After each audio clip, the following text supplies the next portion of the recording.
السلام علیکم ورحمۃ اللہ وبرکاتہ۔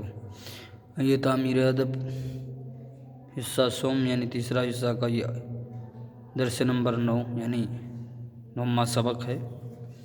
موسم کے بارے میں بتا رہے ہیں۔ اسلامی مہینوں کے نام تو تم پڑھ چکے ہو، اب ہم تمہیں انگریزی مہینوں کے نام بتانا چاہتے ہیں۔ لو سنو، انگریزی مہینوں کے نام یہ ہیں: جنوری، فروری، مارچ، اپریل، مئی، جون، جولائی، اگست، ستمبر، اکتوبر، نومبر، دسمبر۔ جس طرح اسلامی سال محرم سے شروع ہوتا ہے اور ذی الحجہ پر ختم ہو جاتا ہے، یوں ہی انگریزی سال جنوری سے شروع ہو کر دسمبر پر پورا ہو جاتا ہے۔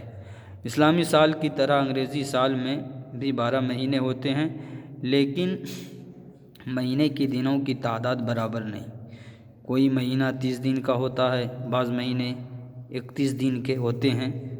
چنانچہ جنوری، مارچ، مئی، جولائی، اگست، اکتوبر، دسمبر 31 دن کے ہوتے ہیں، اور اپریل، جون، ستمبر، نومبر 30 دن کے ہوتے ہیں۔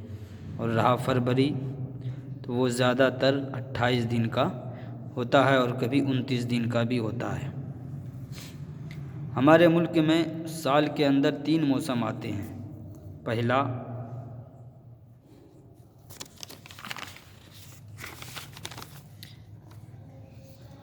پہلا موسم جاڑے کا، جس کو ہم سردی بھی بولتے ہیں، دوسرا گرمی کا، تیسرا برسات کا۔ کسی چیز کے لمبے زمانے کو موسم کہتے ہیں۔ مثلاً جاڑے کا وقت کئی مہینے رہتا ہے، تو جتنے مہینے تک جاڑا رہے گا وہ جاڑے کا موسم کہلائے گا۔ 15 اکتوبر سے 15 فروری تک جاڑے کا موسم رہتا ہے، اور 15 فروری سے 15 جون تک گرمی کا زمانہ ہے۔ پھر 15 جون سے 15 اکتوبر تک برسات کا موسم مانا جاتا ہے۔ ہندی مہینوں کے نام یہ ہیں: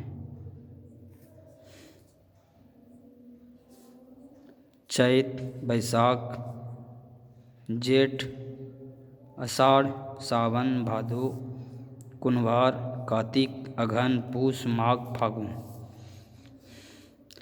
ہندی سال چیت سے شروع ہو کر پھاگن پر ختم ہو جاتا ہے، اور کارتک کے مہینے میں جو، مٹر، گیہوں، چنا وغیرہ بویا جاتا ہے۔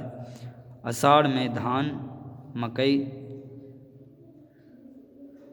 کدو، تل، باجرہ، ارہر وغیرہ کی بوائی ہوتی ہے۔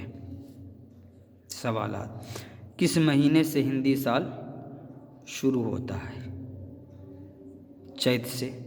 برسات کا موسم کتنے دنوں تک مانا گیا ہے؟ 4 مہینے۔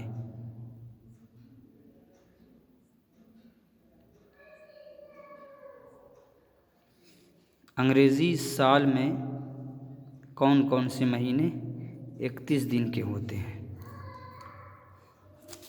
31 دن کے ہوتے ہیں، تو یہاں پر جو دیا ہے، بعض مہینے 31 دن کے ہوتے ہیں، چنانچہ جنوری، مارچ، مئی، جولائی، اگست، اکتوبر، دسمبر تک 31 دن کے ہوتے ہیں۔ یعنی جنوری، مارچ، مئی، جولائی، اگست، اکتوبر، ستمبر 31 دن کے ہوتے ہیں۔ یہ سوال کا جواب ہوا۔ السلام علیکم، خدا حافظ۔